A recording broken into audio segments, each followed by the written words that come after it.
Hello बच्चों, चलिए प्रश्न को देखते हैं। यदि यदि परवलय y की घात 2 बराबर x और सरल रेखा x बराबर 4 से घिरे भाग का क्षेत्रफल सरल रेखा x बराबर a द्वारा दो बराबर भागों में विभाजित होता है, तो a का मान ज्ञात कीजिए।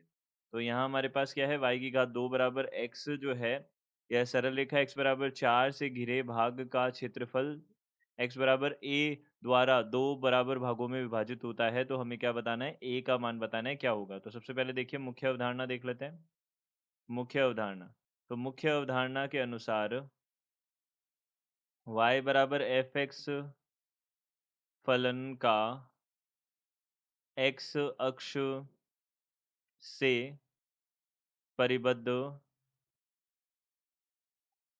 क्षेत्रफल जो कि x बराबर a से x बराबर b तक है, क्या होगा हमारे पास, समाकलन a से b, यहाँ एफ एक्स डी एक्स होगा, यह होगा। तो अब देखिए सबसे पहले हम इस प्रश्न के लिए ग्राफ बना लेते हैं। तो y की घात 2 बराबर x है, तो y की घात 2 है, इसका मतलब x x के सापेक्ष यह सममित होगा। अब देखिए यहाँ पे x बराबर 4 यहीं यहाँ आएगा कहीं, x बराबर 4 यहाँ आएगा, तो x बराबर 4 वाली रेखा हो जाएगी है। और हमने मान लिया कि x बराबर a वाली रेखा यहाँ कहीं आएगी।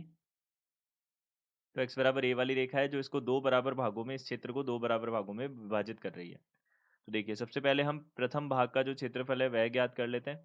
तो देखिए यहाँ से हमने बोला क्षेत्रफल,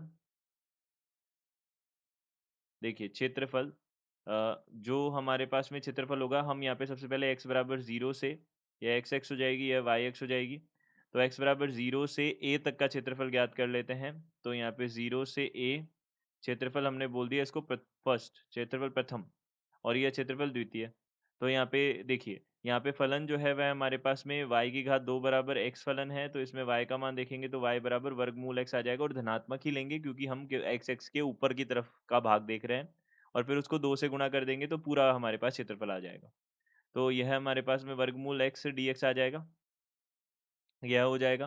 देखिए इसके पश्चात हमारे पास में जो दूसरा क्षेत्रफल है, दूसरा क्षेत्रफल जो है वह हमारे पास क्षेत्रफल द्वितीय, द्वितीय भाग का क्षेत्रफल दो गुना कितना हो जाएगा। देखिए यह पूरा क्षेत्रफल ही हमको चाहिए होता है, ठीक है, यह पूरे क्षेत्रफल की बात हो रही है। तो यहाँ पे दो गुना यहाँ से कितना हो जाएगा, a से 4 तक हो जाएगा, और वर्गमूल x dx हो जाएगा, यह बन जाएगा।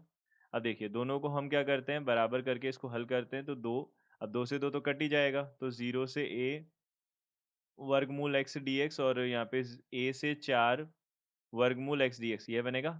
अब देखिए हमें पता है x की घात n जो होता है उसका समाकलन जो है वह किस प्रकार से होता है, x की घात n प्लस एक बटा n प्लस एक होता है, और प्लस c होता है।